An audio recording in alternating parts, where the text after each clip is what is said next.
राजीव जी, मेरा जवाब देना बनता है। प्रतीक जी, उम्मीद है मुझे आप समय देंगे। आप ही समय ले रहे हैं, मैंने बीच में टोका नहीं, एक मिनट भी। मैं जवाब देना चाहता हूं।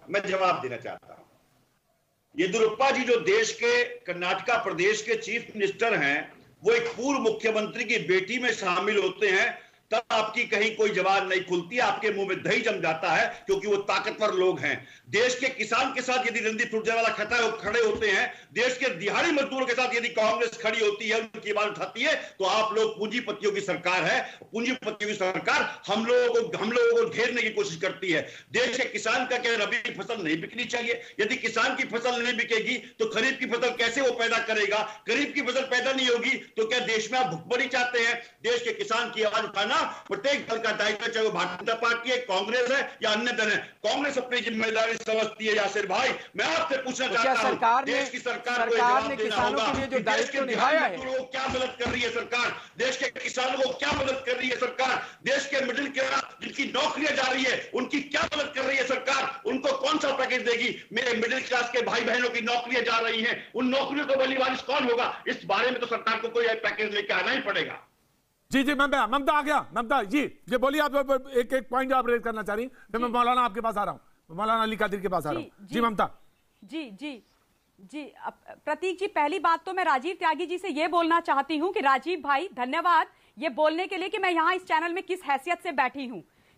आप ही ने अभी बोला ना, हर जिम्मेदार भारतीय नागरिक, तो राजीव भाई साहब जी, मैं यहां पर भारतवर्ष की जिम्मेदार नागरिक होने के नाते बैठी हूं, एक प्रौढ़ महिला जिसको हर जानकारी है उसके नाते बैठी हूं, राजनीतिक विश्लेषक होने के नाते बैठी हूं। और इसे कहते हैं खिसियानी बिल्ली खंबा नोचे। जब रणदीप सुरजेवाला की गलती का प्रश्न आपसे पूछा गया तो आप इतने बरगला गए कि आप कुछ भी बोलने लग गए। सही मुद्दे की बात पर रह के आपने बात नहीं करी। और जहां तक किसानों की बात है, शायद आपको जानकारी भी नहीं है कि हिंदुस्तान की सरकार ये बात साफ कर चुकी है कि हिंदुस्तान का किसान इस वक्त जितना भी ग्रेन, जितना भी फसल उगाएगा, उस सब की खरीद की जाएगी। और हिंदुस्तान के अंदर किसानों के साथ कोई अन्याय नहीं हो रहा है। और ये समय नहीं है कि रणदीप सुरजेवाला जिंद में जाकर के जनसभा करें और वहां पर किसानों से उनको बरगलाएं, उनके साथ उनको लेकर के आए सड़कों पर और फिर उनको कोविड इन्फेक्शन उनके लिए इनवाइट करें, बजाय इसके कि उनको बोले कि अपने घर में रहिए, पहले सुरक्षित रहिए, जान है तो जहान है। ठीक है, मैं मौलाना के पास आना चाहता हूं। हमारे यहाँ सब कुछ अच्छा हो जाएगा। जिम्मेदारी लेना आप लोगों के बस की बात नहीं है। राजीव, आपने जवाब दिया। जब आपके टॉप लीडर नहीं लेंगे तो आप लोग क्या लेंगे? मिस्टर सूर्य, राजीव आपने जवाब दिया। राजीव जवाब दिया आपने। राजीव जवाब दिया। मौलाना एक शब्द भी नहीं बोले। मौलाना को मैं इंट्रोड्यूस करना चाहूंगा ममता काले जी को। ममता काले जी, आप जिस तरह से वक्तव्य दे रही हैं, वो निश्चित रूप से एक बात दिखाता है कि हाथी के दांत खाने के और दिखाने के और। ठीक है, देख लिया। मैं दोनों दांतों के बारे में बात करूंगा, बाहर से भी और दिखाने के और बाहर खाने के, दोनों के।